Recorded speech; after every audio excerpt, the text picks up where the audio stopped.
নমস্কার বন্ধুরা, মৈত্রী রান্নাঘরে আপনাদের স্বাগত। তো আজকে আর একটা রেসিপি নিয়ে চলে এসেছি। তো রেসিপিটা করব তার আগে চলুন যাই বাগানে। তো আমার বাগানের একটা জিনিস দিয়ে রেসিপিটা করব। চলুন যাই বাগান থেকে কেটে আনি।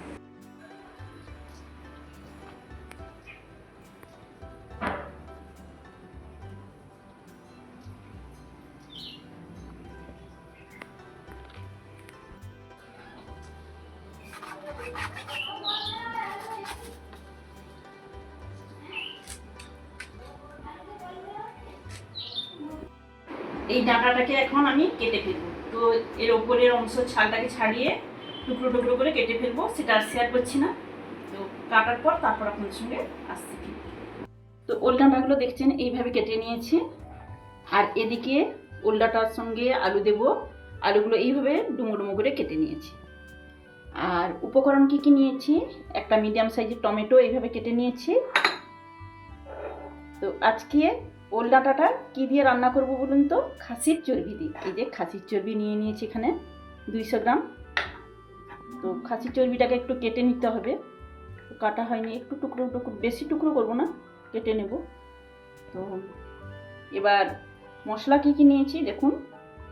একটা গোটা শুকনো লঙ্কা নিয়েছি, একটা গোটা তেজপাতা নিয়েছি, গরম মশলা, গোটা গরম মশলা এখানে এই যে দারুচিনি নিয়েছি, দুটো ছোট এলাচ নিয়েছি, আর একটু জয়ত্রী নিয়েছি, আর এখানে গোটা জিরে নিয়েছি, আর দুটো বড় সাইজের পেঁয়াজ এইভাবে কুচি করে নিয়েছি, আর হলুদের গুঁড়ো নিয়েছি, লঙ্কার গুঁড়ো নিয়েছি, আদা বাটা নিয়েছি, আর রসুন বাটা নিয়েছি, আর লবণ নিয়েছি।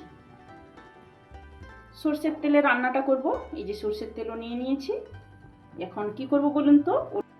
ওল ডাঁটাগুলোকে প্রথমে একটু জলে ভাপিয়ে জলটাকে ঝরিয়ে নেব। কড়াইয়ের মধ্যে আমি ভাপানোর জন্য পরিমাণ মতো আমি জল দিয়ে দেব, আর জ্বালিয়ে দিয়েছি। এর মধ্যে এবার আমি ওল ডাঁটাগুলো দিয়ে দেব।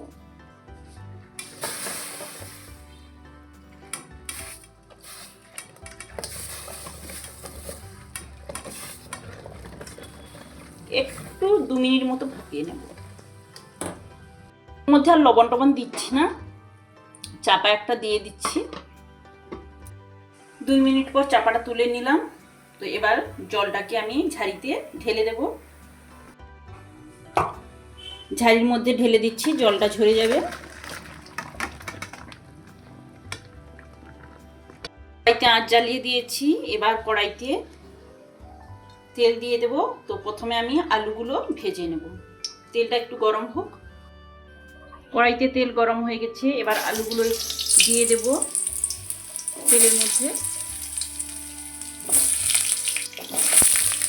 তো তেলের মধ্যে আলুগুলো তো দিয়ে দিয়েছি। এবার পরিমাণ মতো লবণ একটু দিয়ে দেব, আর একটু হলুদ দিয়ে দেব। এবার নাড়িয়ে চাড়িয়ে মিডিয়াম আছে আলুগুলো একটু চাপা দিয়ে দেব।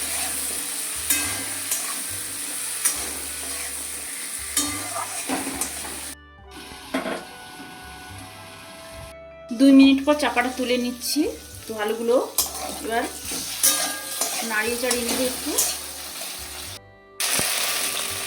দেখুন আলুগুলো অনেকটাই সেদ্ধ হয়ে গেছে। একটু খালি নাড়িয়ে চাড়িয়ে নেবো 1 মিনিট মতো এইভাবে। এবার ভাজা আলুগুলো আমি তুলে নেব।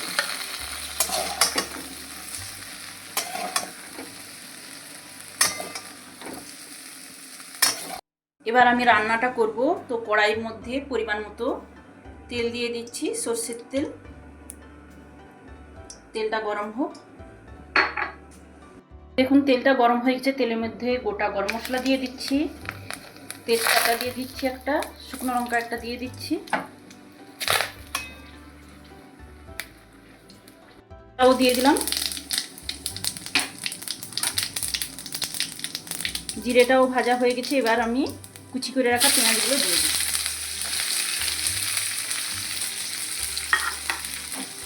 তো পেঁয়াজটা একটু নাড়িয়ে চাড়িয়ে লাল লাল করে ভেজে নেব। পেঁয়াজটা লাল লাল করে ভাজা হয়ে গেছে। এই সময় আমি রসুনের পেস্টটা দিয়ে দিচ্ছি। তো রসুনের পেস্টটা একটু নাড়িয়ে ছাড়িয়ে নেব। এইবার দিয়ে দিচ্ছি বেটে রাখা আদাটা। তো আদাটাও একটু 1 মিনিট নাড়িয়ে চাড়িয়ে নেব। মিডিয়াম আঁচেই আমি মশলাটা ভাজছি।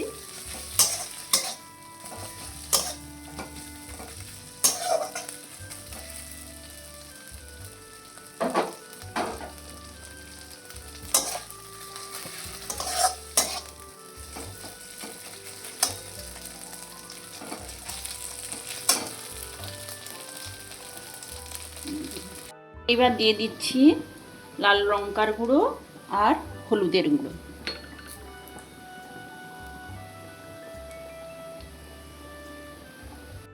তো সামান্য খালি আমি জল অ্যাড করছি, গুঁড়ো মশলাটা যেহেতু দিয়েছি, দিয়ে একটু নাড়িয়ে চাড়িয়ে নেব।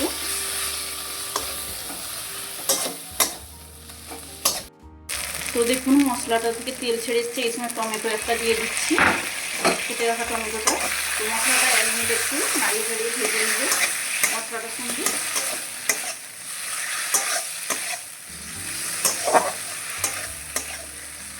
টমেটোটা 1 মিনিট ভেজে নিয়েছি। এবার আমি দিয়ে দিচ্ছি এই যে চর্বিগুলো একটু একটু ছোট ছোট করে কেটে নিয়েছি, দিয়ে দিচ্ছি।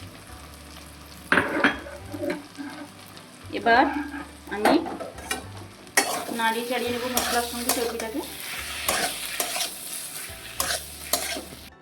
তো চর্বিটাকে তো মশলার সঙ্গে নাড়িয়ে চাড়িয়ে নিলাম। এরপর ভেজে রাখা আলুগুলোও দিয়ে দিচ্ছি, নাড়িয়ে চাড়িয়ে নেব।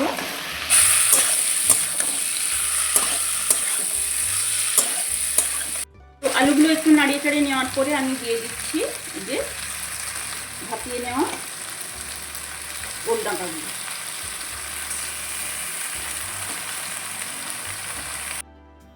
আলু, চর্বি আর ওল ডাঁটা নাড়িয়ে চাড়িয়ে কিছুক্ষণ আমি কষিয়ে নেব একটু।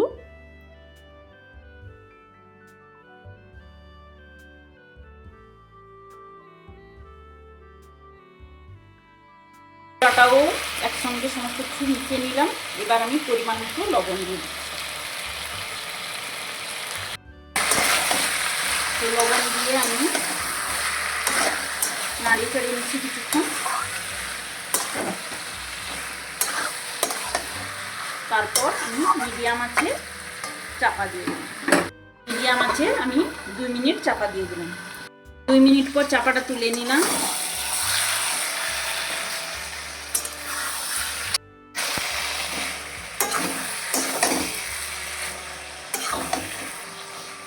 তো জল তো অ্যাড করবো না, ওল ডাঁটাতে জল বেরাচ্ছে, এই যে দেখুন কতটা জল বেরিয়েছে। তো আরও একটু আঁচ কমিয়ে আমি চাপা দিয়ে দেব।